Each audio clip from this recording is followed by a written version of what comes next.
Bismillahirrahmanirrahim. Assalamualaikum warahmatullahi wabarakatuh. Nama saya Siti Syarah Fauziah, saya dari kelompok 3. Saya bersama rekan saya yaitu Teh Lestari. Oke, di sini kami akan menjelaskan sedikit tentang filsafat pendidikan pragmatisme. Sebelum kita mulai, marilah kita ucapkan basmalah terlebih dahulu. Bismillahirrahmanirrahim. Mudah-mudahan pembelajaran hari ini bisa kalian pahami walaupun pemaparan kami masih kurang. Oke, selanjutnya yaitu pemateri. Yang pertama yaitu saya sendiri. Yang pemateri kedua adalah Lestari. Langsung saja, filsafat pendidikan pragmatisme. Pragma dalam bahasa Yunani diartikan yaitu tindakan atau action.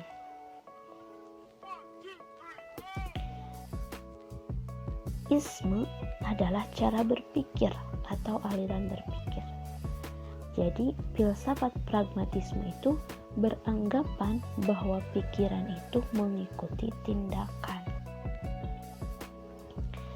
Pertama kali, filsafat pendidikan pragmatisme ini diadakan di Amerika pada abad 19 sampai 20 Masehi.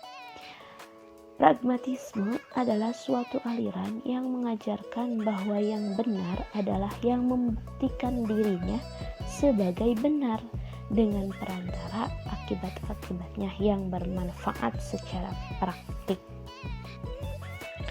Jadi pragmatisme itu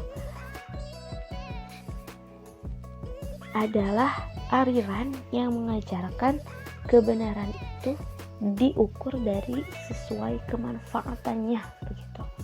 Nah, bagi pragmatisme, filsafat adalah alat untuk menolong manusia dalam hidup sehari-hari maupun dalam mengembangkan ilmu pengetahuan dan mewujudkan dunia teknis.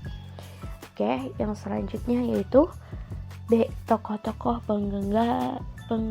penggegas filsafat pendidikan pragmatisme. Yang pertama ada Charles Sandra Peirce.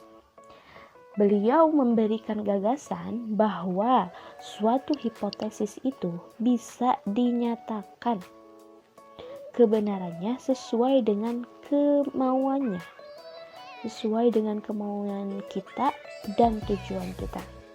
Dalam buku Background of American Literature 1974, ada 3 dasar pemikiran yang menjadi gagasan tambahan filsafat pragmatisme. Yang pertama yaitu sesungguhnya suatu kebenaran ilmu pengetahuan tidak lebih dari kemurnian opini manusia. Yang kedua, apa yang dianggap universal yakni harus dapat menerima dan menyetujui hal-halnya. Yang ketiga, gagasan bahwa filsafat dan matematika harus dirancang sepraktis mungkin, yang ditambah dengan kesimpulan dan problem yang nyata. Oke, selanjutnya ada tokoh penggegas yaitu William James. Yang kedua adalah William James. Beliau adalah tokoh yang berperan dalam penyebaran aliran pragmatisme ke seluruh penjuru dunia. Juga beliau dalam bidang psikologi. Yang ketiga adalah Johann Dewey. Beliau adalah kritikus sosial dan pemikir dalam dunia pendidikan. Menurutnya, filsafat adalah bertujuan untuk memperbaiki kehidupan manusia serta lingkungannya. Ada 3 aspek yang dalam instrumentalisme. Yang pertama adalah temporalisme, yaitu kemampuan gerak dan kemajuan nyata dalam nyata. Yang kedua adalah futurisme, melihat hari esok dan tidak hari kemarin. Future, ke depan gitu ya, melihat masa depan. Yang ketiga adalah milionarisme, pendapat bahwa dunia bisa dirubah dengan tenaga manusia. Oke, untuk penggagas yang keempat yaitu Herakleitos. Pada tahun 540 atau 480 sampai 550 sebelum Masehi, beliau dikenal dengan nama si gelap karena kata-katanya yang sulit dipahami. Beliau juga mengungkapkan filsafat dengan puisi-puisi sehingga banyak orang-orang yang sulit untuk menafsirkannya. Yang kelima adalah Plato. Plato ini pada tahun 428 sampai 348 sebelum Masehi. Filosofi Yunani yang mengembangkan filsafat dengan mendirikan sekolah khusus dengan nama Akademia.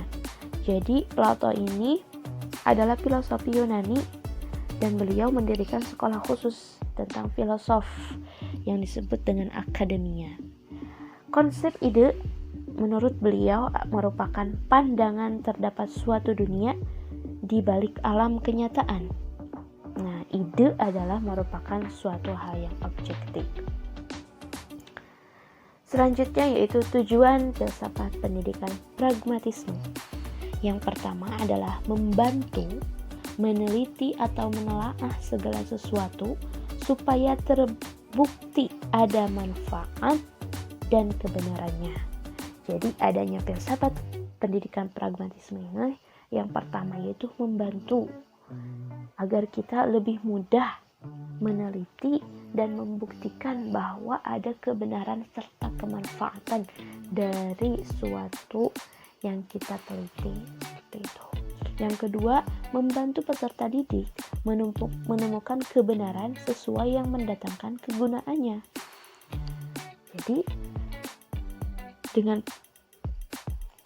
filsafat pendidikan pragmatisme ini membantu peserta didik itu lebih mudah menemukan kebenaran sesuatu dan kekurangannya sesuatu. Jadi kebenarannya itu seperti apa, juga kemanfaatannya.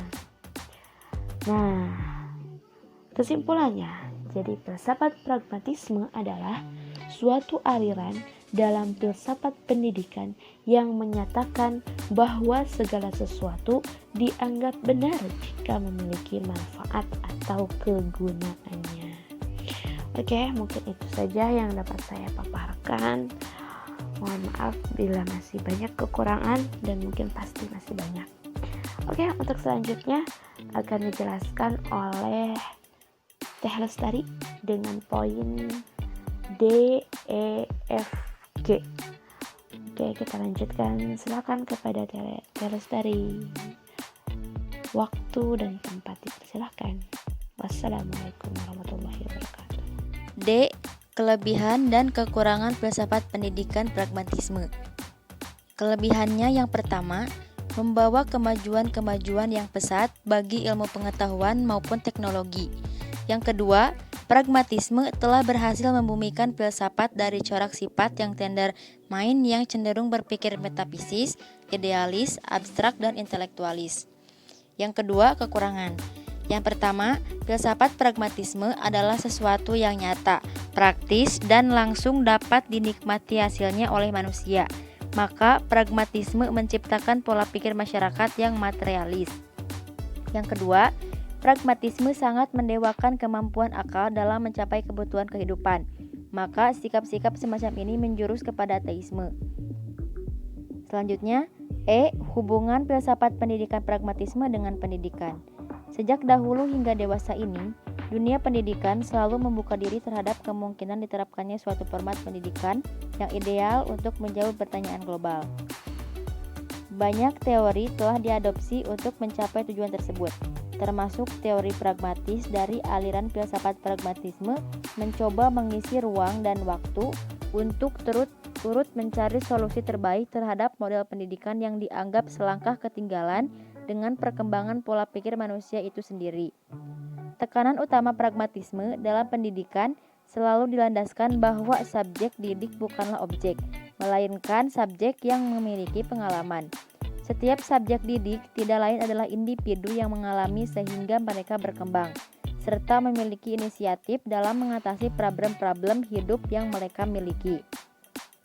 Selanjutnya, F. Implikasi filsafat pendidikan pragmatisme di dalam pendidikan.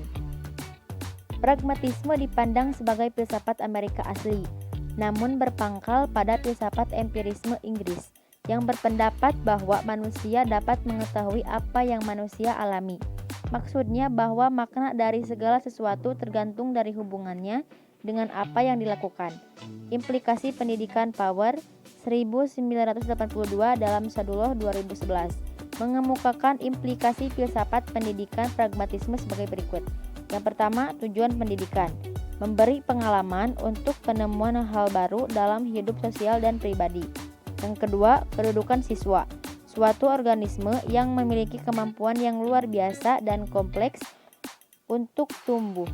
Yang ketiga, kurikulum, berisi pengalaman yang teruji yang dapat diubah.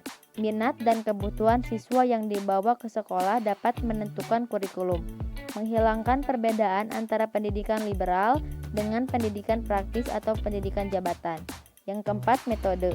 Metode aktif yaitu learning by doing, artinya belajar sambil bekerja. Selanjutnya, G. Pandangan terhadap filsafat pendidikan pragmatisme dari segi guru, siswa, dan kurikulumnya. Yang pertama, pandangan dari segi guru.